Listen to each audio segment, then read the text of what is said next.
And developing this Tuesday morning, President Trump announcing he is suing another media outlet. So the focus this time, several articles leading up to the 2024 election. He's now filed a $15 billion lawsuit. Pix 11's Kirsten Cole joining us live in the studio with more on this recent lawsuit, Kirsten. Yes, and this is an 85-page lawsuit that's been filed. It is the latest in big money lawsuits that the president has filed.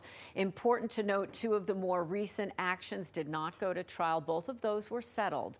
President Trump announcing on his social media platform that he's suing the New York Times and four of its journalists. In his post on Truth Social, he goes on to call the newspaper one of the worst and most degenerate newspapers in the history of our country, and claiming that it is becoming a virtual mouthpiece for the radical left Democrat Party. The lawsuit names several articles in the Times and a book written by Times reporters saying they're part of a decades-long pattern by the New York Times of intentional and malicious defamation against President Trump. Now, the timing on this is important.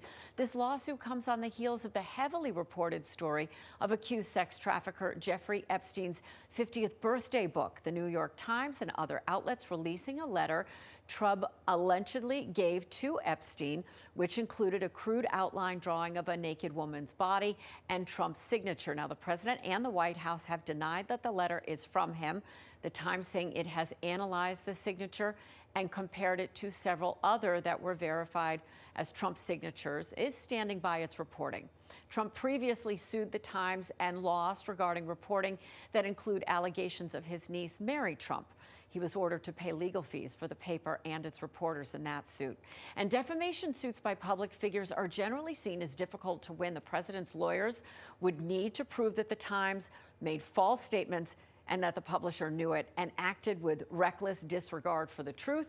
The New York Times has yet to respond to this lawsuit. This is something that is going to play out for quite a while, guys.